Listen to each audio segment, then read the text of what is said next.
Mon copain m'a quitté après m'avoir mise enceinte à 17 ans. Des années plus tard, il est dévasté en découvrant ce qu'il est arrivé à son fils. J'ai eu un petit garçon à 17 ans. Oui, je sais ce que tu penses. Je n'ai pas été prudente, pas responsable. Crois-moi, je les ai tous entendus. Mike, mon copain de l'époque, était censé être le bon, du moins, c'est ce que je croyais. Quand je lui ai annoncé que j'étais enceinte, il a littéralement disparu du jour au lendemain. Sa famille m'a bloqué, il ne répondait plus à mes appels. Et bientôt, tout le monde a su qu'il peut se concentrer sur son avenir en tant qu'athlète universitaire. Pendant ce temps, mes parents m'ont assise et m'ont dit: tu dois décider ce que tu veux faire maintenant. Et je l'ai fait. J'ai envisagé toutes les options. L'avortement, garder le bébé, mais rien ne me semblait juste. J'ai décidé de mener la grossesse à terme et de confier mon bébé à l'adoption. Ce n'était pas facile. Au lycée, on chuchotait derrière mon dos. Certains m'insultaient. Mes parents avaient des amis. Un couple qui ne pouvait pas avoir d'enfants. Après les avoir rencontrés, j'ai su tout de suite que c'était les bonnes personnes. La femme était prof et elle m'a même aidé à suivre mes cours quand j'ai dû passer à l'école à domicile. Ils m'ont accompagné à tous les rendez-vous médicaux. On payait les frais et ne m'ont jamais mise sous pression. C'était comme si je portais leur bébé pour eux. Quand il est né, j'ai refusé de le prendre dans mes bras. C'était la décision la plus difficile de toutes. J'ai vu sa nouvelle maman le serrer dans ses bras en pleurant et j'ai fermé les yeux. Ça faisait mal, mais c'était la bonne décision. Au fil des années, ils m'ont permis de rester en contact, un peu comme une tante spéciale. Il sait qui je suis maintenant. Il a 16 ans, un humour incroyable, exactement comme le mien. On s'écrit pour les anniversaires,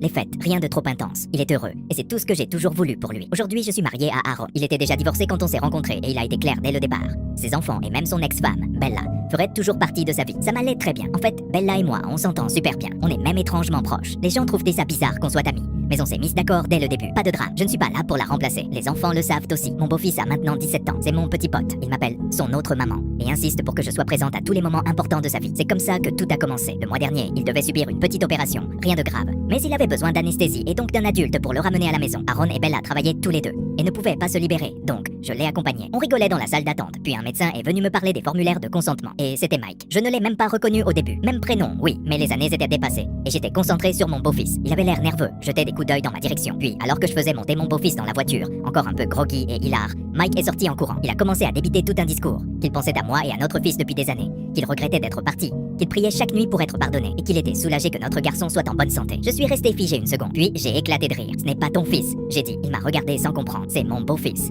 Mon bébé a été adopté. Tu m'as quitté il y a 17 ans. Tu ne peux pas débarquer maintenant en faisant semblant de t'en soucier. Mon beau-fils, encore un peu dans les vapes, a ajouté: c'est ma deuxième maman. Mec, ça m'a fait sourire. Mike a blêmi. Il m'a supplié de lui donner les coordonnées de la famille adoptive. Il disait qu'il voulait réparer les choses. Je lui ai dit non, tu arrives avec 17 ans de retard. Je lui ai rappelé qu'il avait fait un choix en s'enfuyant, que mon fils avait déjà des parents qui l'aiment. Puis je suis monté dans la voiture et j'ai ramené mon beau-fils chez nous. Mais évidemment, ça ne s'est pas arrêté là. Quelques jours plus tard, Mike m'a retrouvé sur Facebook. Il a posté un long message larmoyant disant que je lui avais volé sa chance d'être père, que j'avais jeté sa chair et son sang pour élever les enfants d'un autre. Il m'a traité d'égoïste. Il a même ajouté que j'étais une mauvaise chrétienne. Sauf que je suis juive. Il a même demandé à des membres de sa famille de m'envoyer des messages privés, me disant que j'avais ruiné sa vie et que je ferais mieux de faire ce qu'il faut. Des anciens camarades de lycée ont comment